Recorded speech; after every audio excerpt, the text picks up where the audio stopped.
তাহলে এই যে 8 শ্রেণীর সাক্ষী হবে কিয়ামতের ময়দানে, এখন গুনাহ করার আগে সাবধান হয়ে যান। গুনাহ থেকে বাঁচার জন্য এই কথাগুলো স্মরণে রাখতে হবে।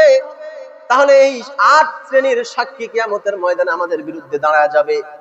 সর্বশেষ কথা যেটা বলতে চাইলাম, বড় কথা তো হলো এমন, ও মুসলমান, দুনিয়াতে যখন আমরা কোনো অপরাধ করি, যদি বাবার চোখে পড়ে, বাবা সঙ্গে সঙ্গে সন্তানকে থামায়া দেয়। যদি মায়ের চোখে পড়ে, মা সন্তানকে থামায়া দেয়। অথচ বাবার মায়া, মায়ের মায়া কতটুকু, এর চাইতে তো বেশি মায়া আমার আল্লাহ। আল্লাহ বান্দাদেরকে ডাক দেয় যখন বান্দারা অপরাধ করে, যখন গুনাহের দিকে দৌড় দেয়, আল্লাহ সঙ্গে সঙ্গে তার বান্দাদেরকে ডাক দেয়, ইয়া আইয়ুহাল ইনসান, ও মানুষেরা থেমে যাও, থেমে যাও। এখন যখন গুনাহ করতে আগাবেন, মনে করবেন আমার আল্লাহ পিছন থেকে আমাকে ডাক দিচ্ছে। আল্লাহ ডাক দিচ্ছে, আল্লাহ বলতেছে ও মানুষেরা। এরপর আবার আল্লাহ কি বলতেছে, তার পরিচয় দিচ্ছেন, ইয়া আইয়ুহাল ইনসান মা গররাকা বিরাব্বিকাল কারীম। এবার আল্লাহ তার পরিচয়টুকু তুলে ধরতেছে, বলে আমি কারীম রব, আমি রব্বে কারীম। আমি রবের ভালোবাসা থেকে তোমাদেরকে কে দূরে সরায় নিয়ে গেল, কে তোমাদেরকে গুনাহের রাস্তায় নিয়ে গেল? ও বান্দারা, আমি কি আল্লাহ তোমাদের দিকে তাকায় নাই? ও ভাই, একজন বাবা যখন অপরাধ করে, তার ছোট্ট সন্তান যদি পাশে থাকে অপরাধ করতে পারে না। একজন মা যদি অপরাধ করে, তার স্বামী যদি পাশে থাকে অপরাধ করতে পারে না। দুনিয়ার মানুষের কাছে, মানুষের সামনে অপরাধ করতে আমরা আমাদের লজ্জা লাগে, লজ্জিত হয়। সন্তান বাবার সামনে কখনো সিগারেট খায় না, সন্তান লজ্জাবোধ করে। কি হয়ে গেল? বাবার চাইতে বুঝি আমার আল্লাহর দাম কম হয়ে গেল, মায়ের চাইতে বুঝি আমার আল্লাহর দাম কম হয়ে গেল। আমার আল্লাহ পিছন থেকে ডাক দেয়, বলে বান্দা দাঁড়া, গুনাহ করবি না, গুনাহ করিস না, তোর আখিরাতকে তুই বরবাদ করিস না। মুসলমান, তাহলে যে গুনাহ থেকে বাঁচার জন্য এগুলো স্মরণ রাখতে হবে। আর সাক্ষী আল্লাহ ডাক দিচ্ছেন, আল্লাহ নিজেই দেখতেছেন, কোন সাক্ষীরও যদি প্রয়োজন না হয়, আল্লাহ তো একাই পারেন বান্দাকে সেই দিন সাইজ করতে। এই জন্য গুনাহ করার আগে এগুলো খেয়াল রাখলে অবশ্যই গুনাহ থেকে বাঁচা যাবে, আখিরাত সুন্দর হবে। আল্লাহ সুবহানাহু ওয়া তাআলা কোরআনুল কারীমের মধ্যে 8 সাক্ষীর কথা এনেছে। কোরআনের ধারাবাহিকতায় 8 সাক্ষী একে একে আপনাদেরকে বললে সহজভাবে বুঝতে পারবেন। 1 নাম্বার সাক্ষী এই দুনিয়া, এই জমিন। জমিন হবে 1 নাম্বার সাক্ষী, আমাদের বিরুদ্ধে সেই দিন কথা বলবে। আল্লাহ সুবহানাহু ওয়া তাআলা 30 পারার মধ্যে সূরাতুল জিলজালের মধ্যে জানায় দিলেন, ইয়াউমা ইযিন তুহাদ্দিসু আখবারাহা বিআন্না রাব্বাকা আওহালাহা। আল্লাহ তাআলা বলতেছে, সেই দিন পৃথিবীর যাবতীয় সকল সংবাদ প্রকাশ হয়ে যাবে। আল্লাহ পৃথিবীকে বলবে, পৃথিবী তোমার মধ্যে যা ছিল সব তুমি প্রকাশ করে দাও। জমিন সঙ্গে সঙ্গে সবকিছু প্রকাশ করে দিবে। জমিন বলতে থাকবে, আল্লাহ, এই নাফরমান পাপিষ্ঠ বান্দা আমার উপরে দাঁড়ায় দাঁড়ায় অমুক কাজটা করে ফেলেছিল। যে জায়গায় আপনি গুনাহ বেশি করছেন, যে জায়গায় আপনি গুনাহ করছেন, অপরাধ করেছেন, অন্যায় করেছেন, ওই জায়গা আপনার বিরুদ্ধে সেই দিন দাঁড়ায় যাবে। তাহলে এই যে জমিন আমাদের বিরুদ্ধে সেই দিন সাক্ষী দিবে, আবার এই জমিনকে আমাদের সুপারিশকারী বানাতে পারবো চাইলে। মুফাসসিরগণ বলেন, জমিনে অপরাধ হয়েছে, অপরাধ হয়েছে একটা, ওই একই জমিনে আপনি আবার সওয়াবের কাজ করেন 10টা। কিয়ামতের ময়দানে একই জমিন আল্লাহকে বলতে বাধ্য হবে, আল্লাহ, আমার উপর অপরাধ তো করেছিল একটা, কিন্তু আপনার বান্দা আবার আমার উপর ওই 10টা সওয়াবের কাজ করেছে, আপনি আপনার বান্দাকে ক্ষমা করে দেন। হতে পারে জমিনের সেই দিনের সুপারিশে আল্লাহ তাআলা তার বান্দাদেরকে মাফ করে দিবেন। সুবহানাল্লাহ বলেন। এই জন্য বুজুর্গানে দিন বলেন, মসজিদে যে আপনার নামাজ পড়তে আসছেন, মসজিদের এক জায়গায় বসতে হয় না। আমাদের কিছু মুসল্লি আছে ওই এক জায়গায়, আসর বলেন, ফজর বলেন, যোহর, মানে ওই জায়গায় রেস্ট্রিক্ট করে রাখছে, ওখানে ছাড়া আর কথা বলবেন। এরকম না, পুরা মসজিদে যেখানে সুযোগ পাবেন সেখানে বসেন। বসে আপনার কপালটা লাগান, সিজদা দেন। মসজিদের সব জায়গায় যেন আপনার কপালের সিজদা যেন পড়ে, সিজদা যেন পড়ে। তাহলে এই যে সিজদার জায়গাটা কিয়ামতের ময়দানে আপনার জন্য সুপারিশ করবে, আল্লাহ, আমি মসজিদ আমার উপর দাঁড়ায়, আমার বান্দা, আপনার বান্দা আমাকে সিজদা দিয়েছে, ইবাদত করেছে। বলেন না সুবহানাল্লাহ। এটা হচ্ছে বুজুর্গদের কথা। মসজিদের বিভিন্ন জায়গায় ছড়ায় ছড়ায় ইবাদত করো, জমিনের বিভিন্ন জায়গায় ভালো কাজগুলো করো। যেখানে ভালো কাজ করবা ওই জমিন তোমার পক্ষে সাক্ষী দিবে, যেখানে অপরাধ করবা জমিন তোমার বিপক্ষে সেই দিন সাক্ষী দিবে। তাহলে আসেন, এক নাম্বার আমাদের বিরুদ্ধে সেই দিন দাঁড়িয়ে যাবে জমিন। এই জন্য বাবা, গুনাহ যখন করতে যাব বারবার এবার খেয়াল রাখবো, যেখানে দাঁড়ায় গুনাহ করতেছি এই জমিন তো আমার বিরুদ্ধে সেই দিন সাক্ষী দিবে। তাহলে গুনাহ থেকে বাঁচা সহজ হয়ে যাবে, আখিরাত আপনার জন্য সহজ হয়ে যাবে। দুই নাম্বার, আল্লাহ সুবহানাহু ওয়া তাআলা কোরআনুল কারীমের আয়াত দিয়ে আমাদেরকে জানাচ্ছেন যারা আমাদের বিরুদ্ধে সাক্ষী দিবে। এবার এক নাম্বার বললাম জমিন, দুই নাম্বার হলো আমাদের পা, তিন নাম্বার আমাদের হাত। আল্লাহ সুবহানাহু ওয়া তাআলা সূরাতুল ইয়াসিনের মধ্যে ডাক দিয়ে বলেন, আল ইয়াউমা নাখতিমু আলা আফওয়াহিহিম ওয়া তুকাল্লিমুনা আইদিহিম ওয়া তাশহাদু আরজুলুহুম বিমা কানু ইয়াকসিবুন। আল্লাহ সুবহানাহু ওয়া তাআলা বলতেছে, আমি সেই দিন মানুষের জবানগুলোতে মোহর মেরে দিব, মুখটা বন্ধ হয়ে যাবে, কোনো কথা বলতে পারবে না। এরপর আল্লাহ বলতেছে, সঙ্গে সঙ্গে তাদের যখন জবানটা মোহর মেরে বন্ধ করে দেওয়া হবে, তখন তাদের হাত তাদের বিরুদ্ধে সাক্ষী দিবে, তাদের পা তাদের বিরুদ্ধে সাক্ষী দিবে। তাদের হাত বলতে থাকবে আমাদের দ্বারা এই অপরাধ করেছিল, পা বলতে থাকবে হেঁটে হেঁটে ওই জায়গা পর্যন্ত গিয়েছিল। তাহলে দুই নাম্বার পাইলাম পা, তিন নাম্বার হলো আমাদের হাত। চতুর্থ নাম্বারে আমাদের জন্য সাক্ষী হবে আমাদের কান, পাঁচ নাম্বার আমাদের চোখ, ছয় নাম্বার আমাদের শরীরের চামড়া। এইগুলো কিয়ামতের ময়দানে সাক্ষী দিবে। আল্লাহ সুবহানাহু ওয়া তাআলা সূরা আল হামিম সিজদার আয়াতের মধ্যে আল্লাহ জানায়া দেন, হাত্তা ইযা মা জাউহা শাহিদা আলাইহিম সামউহুম ওয়া আবসারুহুম ওয়া জুলুদুহুম বিমা কানু ইয়ামালুন। আল্লাহ তাআলা বলতেছে তাদের সেই দিন কান সাক্ষী দিবে। মুসলমান বন্ধুরা আমার, তাহলে আজকে থেকে মনে করেন যে কান দিয়ে যখন আপনি গুনাহ করেন, গান শুনেন, ভাবতেছেন আমার কান, আমি কান দিয়ে গান শুনতেছি, কেউ শুনে না, নিরালায় একা একা। কিন্তু না না, যে কান দিয়ে গান শুনতেছেন ওই কানই আপনার বিরুদ্ধে সাক্ষী দিবে। চোখ দিয়ে অন্যায় করতেছেন, অপরাধ দেখতেছেন, ভাবতেছেন কেউ দেখে না, যে চোখ দিয়ে দেখতেছেন ওই চোখই আপনার বিরুদ্ধে সাক্ষী দিবে। শরীরের চামড়া গুলো সেই দিন সাক্ষী দিবে। আল্লাহরও বলে, যখন তারা সাক্ষী দিতে থাকবে, বান্দারা আফসোস করে বলতে থাকবে, আল্লাহ নিজের শরীরকে নিয়ে এসে বলতে থাকবে, হায় রে, এত যত্ন করলাম, মাথার চুলে কত সুন্দর করে তেল দিলাম, শরীরের চামড়ায় তেল দিলাম, কত সুন্দর করে যত্ন নিলাম, অথচ আমার শরীর আজকে আমার বিরুদ্ধে সাক্ষী দিচ্ছে। মুসলমান, ওই দিন আসার আগে সাবধান হতে হবে।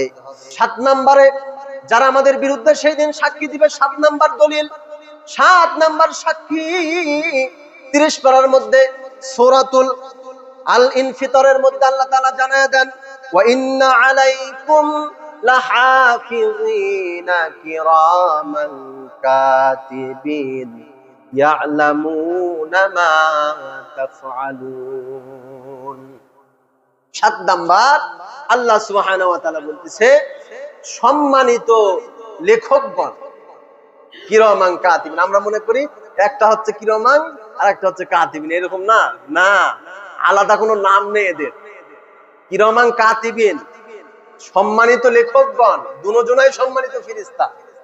আমরা মনে করতাম যে কিরামান কাতিবিন মনে হয় এদের নাম, নাম নয়। আল্লাহ এদেরকে সম্মানিত ফেরেশতা বলে কোরআনুল কারীমের মধ্যে উল্লেখ করেছেন।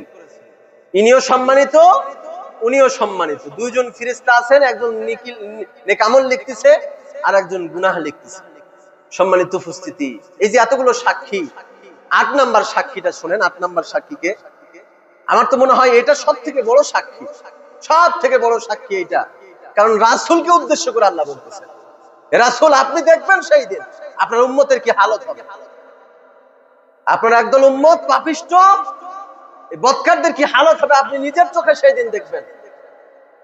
আল্লাহ তাআলা রাসূলকে ডাক দিয়ে বলেন, সূরা কাহাফ 49 নম্বর আয়াত, ওয়াবুদিআল কিতাবু ফাতারাল মুজরিমিনা মুশফিকিনা মিম্মা ফীহি ওয়া ইয়াকুলু ইয়া ওয়াইলাতানা মা লিহাযাল কিতাব। আল্লাহ তাআলা ডাক দিয়ে বলতেছে, যখন জাহান্নামীরা জাহান্নামের দ্বার প্রান্তে পৌঁছে যাবে, তাদেরকে আমল নামা যখন দেখানো হবে, হে রাসূল আপনি দেখবেন ওই সময়কার তাদের অবস্থাটা কি হয়। তারা আমল নামাটা দেখার সঙ্গে সঙ্গে ডাক দিয়ে বলবে, মালি হাযাল কিতাব, এটা কেমন আমল নামা, কেমন আমল নামা, লা ইউগাদিরু সাগীরাতাও ওয়ালা কাবীরা, ছোট্ট গুনাহও ছাড়ে নাই, বড় গুনাহও ছাড়ে নাই, সব গুনাহ তুলে ফেলেছে। এখন আমার কি হবে, এখন আমার কি হবে, আফসোস। সেদিন আফসোস করবে মুসলমান বন্ধুরা আমার। তাহলে আমাদের জীবনের একটা আমল নামা আছে, এইটার মধ্যে গুনাহ লিপিবদ্ধ হচ্ছে, আবার নেকিও লিপিবদ্ধ হচ্ছে। এই আমল নামাটাই সেই দিন আমাদের সামনে পেশ করা হবে। আল্লাহ বলবে, ইকরা কিতাবাকা কাফা বিনাফসিকাল ইয়াউমা আলাইকা হাসিবা, পড়ো তুমি তোমার আমল নামা পড়ো। বান্দারা আমল নামা হাতে নেওয়ার সঙ্গে সঙ্গে তো চিৎকার দিয়ে হাউমাউ করে কান্না শুরু করবে আর বলবে, এটা কেমন কিতাব, কেমন কিতাব। তাহলে এই যে 8 শ্রেণীর সাক্ষী হবে কিয়ামতের ময়দানে, এখন গুনাহ করার আগে সাবধান হয়ে যান। গুনাহ থেকে বাঁচার জন্য এই কথাগুলো স্মরণে রাখতে হবে। তাহলে এই 8 শ্রেণীর সাক্ষী কিয়ামতের ময়দানে আমাদের বিরুদ্ধে দাঁড়ায় যাবে। সর্বশেষ কথা যেটা বলতে চাইলাম, বড় কথা তো হলো এমন, ও মুসলমান, দুনিয়াতে যখন আমরা কোনো অপরাধ করি, যদি বাবার চোখে পড়ে, বাবা সঙ্গে সঙ্গে সন্তানকে থামায়া দেয়। যদি মায়ের চোখে পড়ে, মা সন্তানকে থামায়া দেয়। অথচ বাবার মায়া, মায়ের মায়া কতটুকু, এর চাইতে তো বেশি মায়া আমার আল্লাহর। আল্লাহ বান্দাদেরকে ডাক দেয় যখন বান্দারা অপরাধ করে, যখন গুনাহের দিকে দৌড় দেয়, আল্লাহ সঙ্গে সঙ্গে তার বান্দাদেরকে ডাক দেয়, ইয়া আইয়ুহাল ইনসান, ও মানুষেরা থেমে যাও, থেমে যাও। এখন যখন গুনাহ করতে আগাবেন, মনে করবেন আমার আল্লাহ পিছন থেকে আমাকে ডাক দিচ্ছে। আল্লাহ ডাক দিচ্ছে, আল্লাহ বলতেছে, ও মানুষেরা। এরপর আবার আল্লাহ কি বলতেছে, তার পরিচয় দিচ্ছেন, ইয়া আইয়ুহাল ইনসান মা গররাকা বিরাব্বিকাল কারীম। এবার আল্লাহ তার পরিচয়টুকু তুলে ধরতেছে, বলে আমি কারীম রব, আমি রব্বে কারীম। আমি রবের ভালোবাসা থেকে তোমাদেরকে কে দূরে সরায় নিয়ে গেল, কে তোমাদেরকে গুনাহের রাস্তায় নিয়ে গেল? ও বান্দারা, আমি কি আল্লাহ তোমাদের দিকে তাকায় নাই? ও ভাই, একজন বাবা যখন অপরাধ করে, তার ছোট্ট সন্তান যদি পাশে থাকে অপরাধ করতে পারে না। একজন মা যদি অপরাধ করে, তার স্বামী যদি পাশে থাকে অপরাধ করতে পারে না। দুনিয়ার মানুষের কাছে, মানুষের সামনে অপরাধ করতে আমরা আমাদের লজ্জা লাগে, লজ্জিত হয়। সন্তান বাবার সামনে কখনো সিগারেট খায় না, সন্তান লজ্জা বোধ করে। কি হয়ে গেল? বাবার চাইতে বুঝি আমার আল্লাহর দাম কম হয়ে গেল, মায়ের চাইতে বুঝি আমার আল্লাহর দাম কম হয়ে গেল। আমার আল্লাহ পিছন থেকে ডাক দেয়, বলে, বান্দা দাঁড়া, গুনাহ করবি না, গুনাহ করিস না, তোর আখিরাতকে তুই বরবাদ করিস না। মুসলমান, তাহলে যে গুনাহ থেকে বাঁচার জন্য এগুলো স্মরণ রাখতে হবে। 8 সাক্ষী আল্লাহ ডাক দিচ্ছেন, আল্লাহ নিজেই দেখতেছেন, কোন সাক্ষীরও যদি প্রয়োজন না হয়, আল্লাহ তো একাই পারেন বান্দাকে সেই দিন সাইজ করতে। এই জন্য গুনাহ করার আগে এগুলো খেয়াল রাখলে অবশ্যই গুনাহ থেকে বাঁচা যাবে, আখিরাত সুন্দর হবে। সম্মানিত উপস্থিতি, তাহলে আখিরাত হবে আমাদের আসল লক্ষ্য। এই কথাটাই হচ্ছে আমার মূল আলোচনার বিষয়। আল্লাহ বলেছেন, আখিরাতের পুঁজি কিছু জোগাড় করো দুনিয়াতে। আল্লাহ তাআলা ডাক দিয়ে বলতেছেন, ইয়া আইয়ুহাল্লাযীনা আমানুত্তাকুল্লাহ ওয়াল তানজুর নাফসুম মা কদ্দামাত লিগাদিন ওয়াত্তাকুল্লাহ। আখিরাতের কিছু পুঁজি জোগাড় করো। আখিরাতের পুঁজি জোগাড় করব কিভাবে? যদি আমরা একটু সাহাবীদের জীবনের দিকে লক্ষ্য করি, তাহলেই তো বোঝা যায় সাহাবীরা আখিরাতকে কিভাবে, তারা আখিরাতের পুঁজি বানানোর জন্য কেমন কাজ করেছে। সাহাবীদের মতো তার হতে পারবো না, সম্ভব না। তবে কিছু তো হওয়া যায়, তাদের রঙে তো কিছুটা রঙিন হওয়া যায়।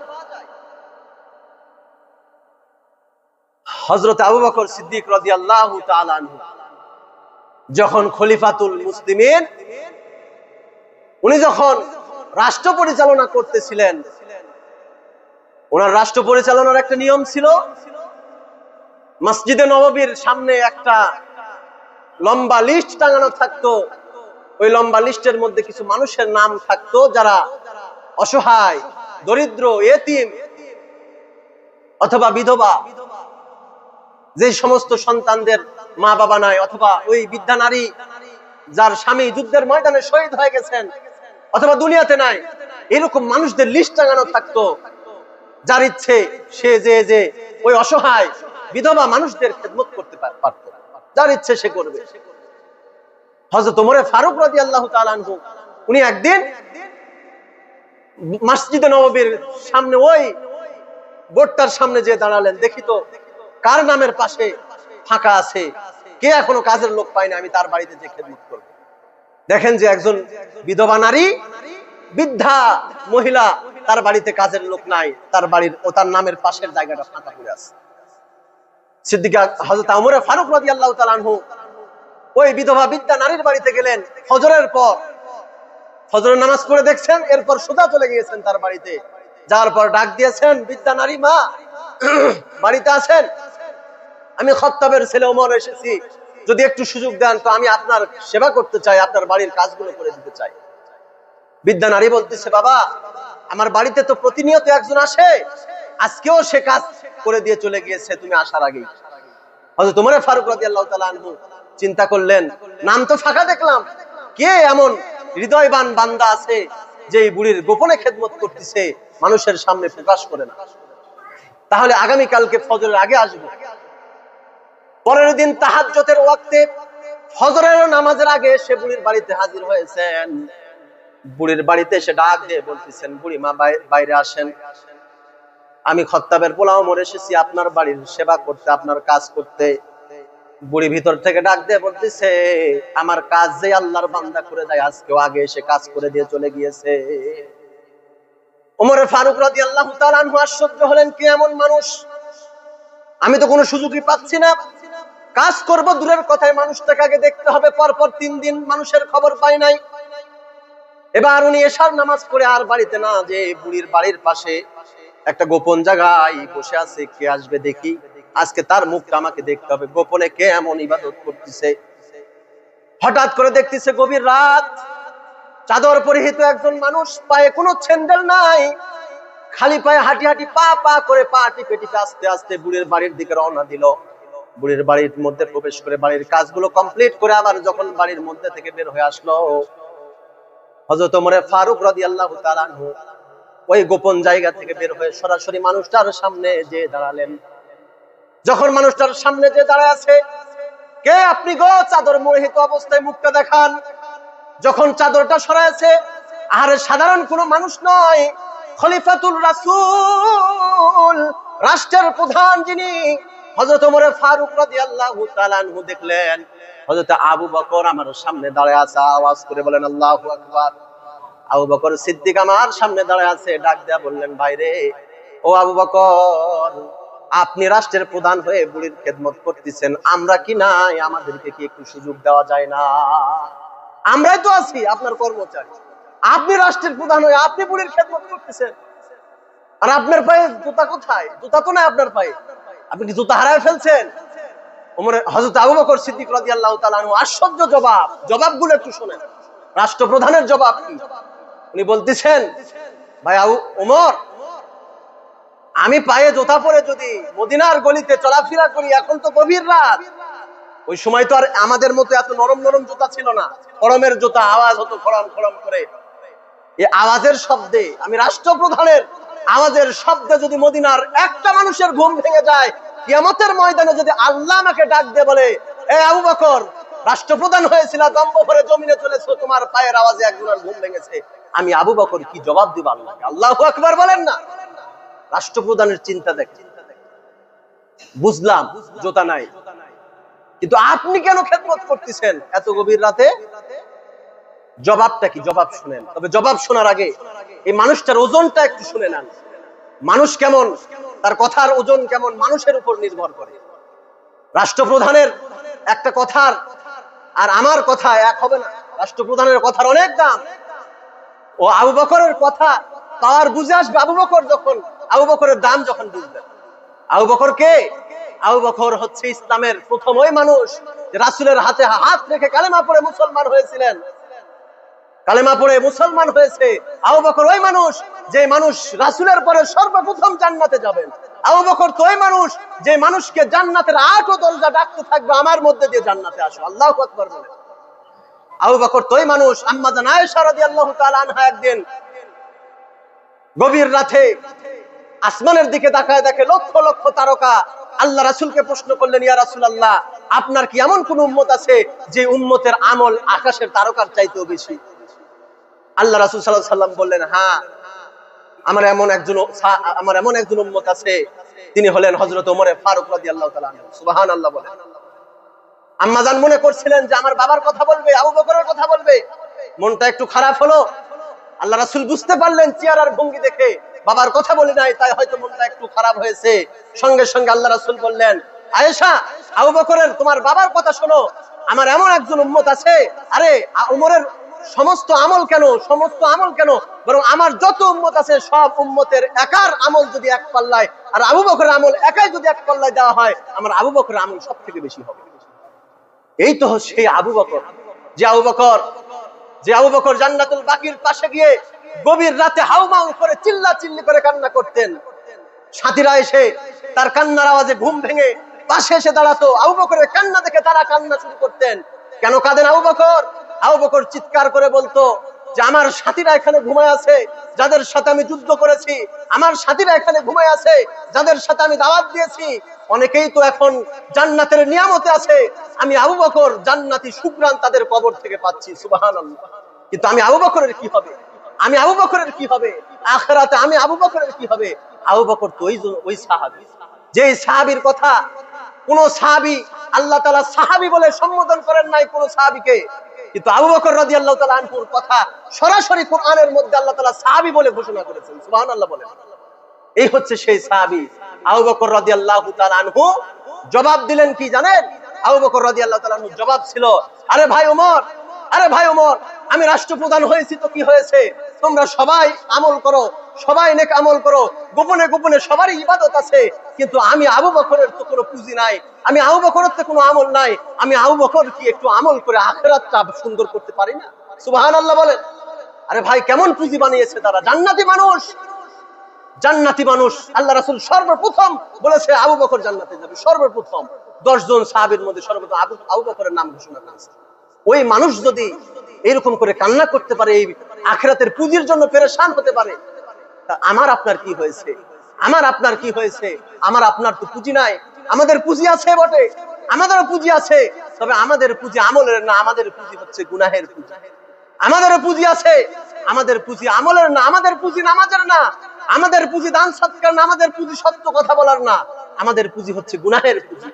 কবে ভালো হবে? একটু আখিরাতের পুঁজি তৈরি করার চেষ্টা করেন। আল্লাহ ওই কথাই বলতেছে, সেই দিন যেন আফসোস না করতে হয়। আমি আল্লাহ আগেই বলতেছি, আখিরাতের পুঁজি কিছু জোগাড় করো, কিয়ামত যেন তোমার জন্য সহজ হয়ে যায়। সম্মানিত উপস্থিতি, ইনশাআল্লাহ ভাই আর লম্বা করার কোনো সুযোগ নেই। আল্লাহ তাআলা আমাদেরকে যে কথাগুলো বললাম আমল করার তৌফিক দান করেন।